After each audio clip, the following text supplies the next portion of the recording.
In 1967, I was living in New York, painting, and a friend of mine bought, through the mails, bought a copy of Zap Comics #1, and he brought it over to me.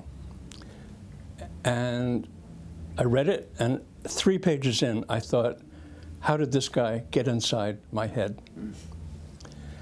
My second thought was he must be in his 60s, because his style looks like something out of the 1930s. So he's not really part of my generation. He's not part of the hippie counterculture.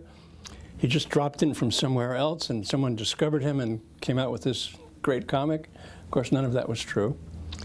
But when I started doing my own comics, I had no background in cartooning.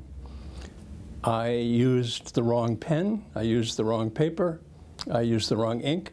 I remember my first strip, when it appeared in Screw magazine, was full of kind of hairy gray stuff around all the black lines. So I asked Steve Heller, the art director, who later became the art director of the New York Times Magazine, what was going on, and he said, well, you forgot to erase your pencil lines.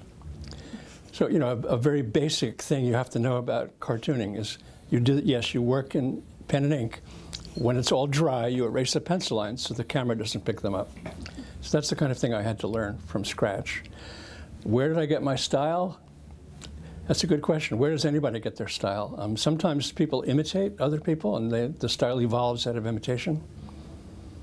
I didn't operate that way. I guess it came out of my painting and my drawing to some degree.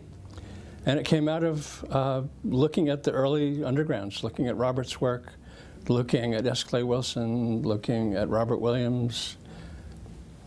That stuff just seeped into me. Where did my narrative sense come from? I think I was suppressing a comedian inside of me for years.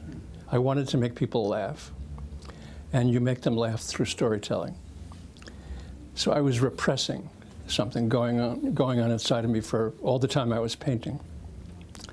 I thought there was like an inner Milton Berle inside me, and some sort of flamboyant, storyteller, joke teller, Henny Youngman, people like that. That was ready to burst out, and I guess that's what happened.